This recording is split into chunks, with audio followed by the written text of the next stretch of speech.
Scott just made the point. Jefferson used to be a lot more secure, not just.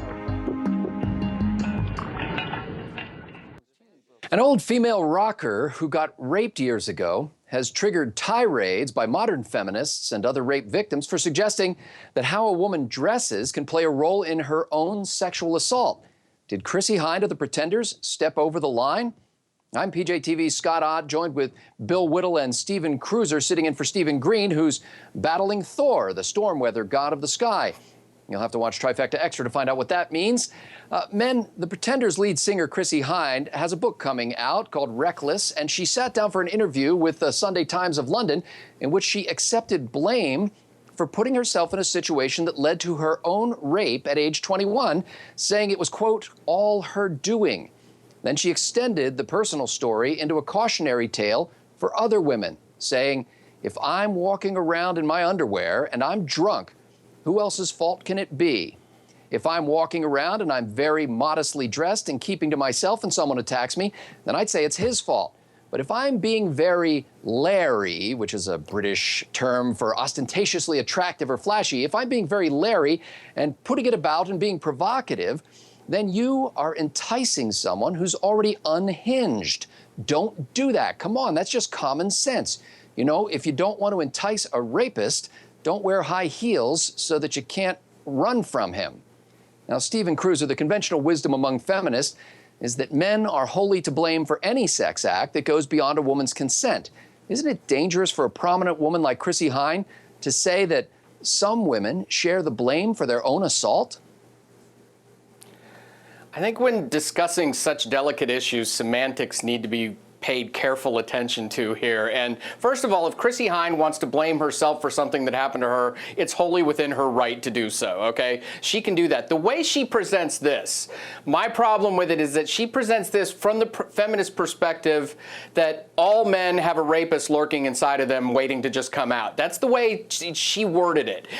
She said, you're just enticing someone who's already unhinged. She didn't say you should be able to pick out the rapist in a crowd. She made it sound like, you know, we're all willing to cross that line at some point if provoked. And as we all know, in normal, decent society, we're presented with lines to cross or we're provoked all the time, and we don't do that. That's the difference between, you know, regular people and sociopaths. We don't cross the lines. We don't do things like that. But having said all of that, I'm also the parent of a teenage daughter, and we talk about situational awareness all the time, which I do think is extremely important. You were responsible ultimately when you go out in public for kind of assessing the situation and figuring out what's going on around you. It's important when, you know, it's important when you're running down the street. It's important when you're walking down the street. It's important when you're driving. It's important for anybody, male or female, and there's a conversation to be had about that in any kind of situation. You know, you can't just go blundering through life hoping for the best because you've been raised to believe in a consequence-free society.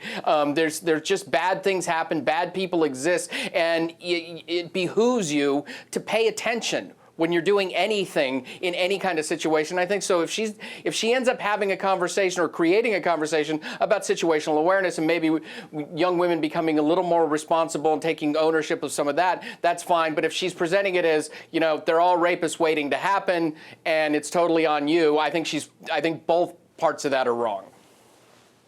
Well, Bill Whittle, as you know, rape is not just a sexual crime. It's an act of violence and domination. And many women have been raped and sexually assaulted while minding their own business, dressed modestly, and doing nothing to appeal to a man's desire, at least overtly. Should Chrissie Hynde apologize for blaming the victims?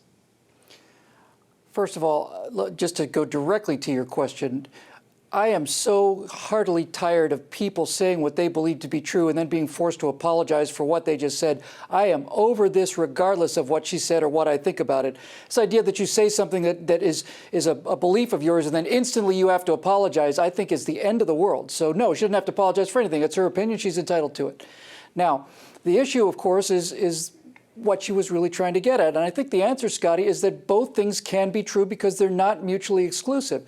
It is categorically true without any question or any shade of any doubt whatsoever, that no matter how provocative a woman is dressed, if she is assaulted and raped, it is not her fault. She is not the instigator of the crime. The crime is committed by the person that commits the assault, and there is no two shades about it. It's not up for discussion. If a woman is dressed in a miniskirt walking down the street late at night and is raped, it is not her fault. It's the rapist's fault. He needs to be punished for it and pay for it. With that said, what Steve Cruiser said about situational awareness is exactly true. For example, as a pilot, I get cleared onto a runway for takeoff. Every single time I taxi onto that runway, I look to my left to make sure that nobody's going to land on my head. I'm in the right. I've been cleared. There's somebody in the tower told me it's okay. But if somebody made a mistake, I'm dead. I'm in the right, but I'm also dead. It's just care. It's awareness. It's carefulness. So the two things that Chrissy Hynde brings up that are both mutually true and not mutually exclusive are, number one, it is true that if a person is raped, it is the fault of the rapist and never the fault of the victim. Full stop. Nothing behind that. However, if you are walking down a street late at night and you're very provocatively dressed, you are increasing the odds of calling attention to yourself. And for drunken, deranged potential rapists, which as Steve also correctly points out, may be a vanishingly small slice of the population, you are increasing your risk. So just to be crystal clear, what Chrissy Hynde, I think, is saying is you can, in fact, increase your risk of being raped without ever making it your own fault. I think that's really what the balance of it is. And so it becomes every single adult's individual choice about how they want to play that balance. How much do they think they can protect themselves by dressing more modestly versus the fact that in a free society, men and women both should be able to go out on the town and get dressed up and have a great time without being assaulted and raped at the end of the evening. Well, it's interesting, as some Trifecta fans know, we discuss these topics and these questions beforehand, but we don't discuss what our answers or conclusions are going to be. So it's always interesting to me when we come up with similar conclusions. And this is mine. If you're a rich man and you flaunt your wealth, you wear the Rolex, carry a wad of cash, drink martinis, and fondle a Maserati key fob, and someone robs you, that's not your fault. If you get robbed on a poorly lit street in a ramshackle neighborhood in Detroit as you're crawling on the pavement trying to find the keys to your Maserati at 2 in the morning, it's still not your fault. You might have been robbed as well on Wall Street at noon, sober. The thief is to blame. However, prudence and wisdom suggest that you take appropriate precautions about where and when you walk about in your look at me, I'm rich outfit. Truth be told, men who set out to rape will rape a woman in a bikini or a burqa. They'll rape a grandma. They'll rape a baby. They don't much care if she's pretty or pretty ugly. They're rapists. Rape is what they do.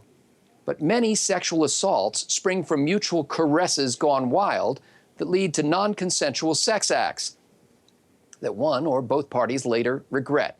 Chrissy Hynde's admission that she was young and reckless should be praised for its honesty. She never suggested that a rapist is the victim of sexual enticement. She's merely affirming the age-old saying, dress the way you want to be treated, and encouraging women to exercise what the military calls situational awareness. My grandmother called this common sense. And now that the Pretenders' lead singer is old enough to be a grandmother, so does she. For Stephen Cruiser, Bill Whittle, and the entire Trifecta crew at PJTV.com, I'm Scott Ott.